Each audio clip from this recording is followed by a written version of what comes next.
The Christmas Tree by Robert W. Service. In the dark and damp of the alley cold lay the Christmas tree that hadn't been sold, by a shopman dourly thrown aside, with the ruck and rubble of Christmastide, trodden deep in the muck and mire, unworthy even to feed a fire. So I stopped and salvaged that tarnished tree, and thus is the story it told to me. My mother was queen of the forest glade, and proudly I prospered in her shade. For she said to me, "When I am dead, you will be monarch in my stead, and reign as I for 100 years, a tower of triumph amid your peers. When I crash in storm, I will yield you space. Son, you will worthily take my place." So I grew in grace like a happy child, in the heart of the forest, free and wild, and the moss and the ferns were all about, and the craintive mice crept in and out. And a wood dove swung on my highest twig, and a chipmunk chattered, so big, so big, and a shy fawn nibbled a tender shoot, and a rabbit nibbled under my root. Oh, I was happy in rain and shine, as I thought of the destiny that was mine. Then a man with an axe came cruising by, and I knew that my fate was to fall and die.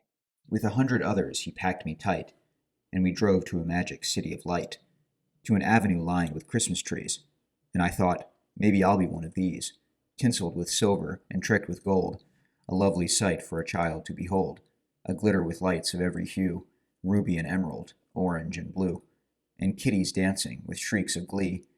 One might fare worse than a Christmas tree. So they stood me up with 100 more in the blaze of a big department store. But I thought of the forest dark and still, and the dew and the snow and the heat and the chill, and the soft chinook and the summer breeze, and the dappled deer and the birds and the bees.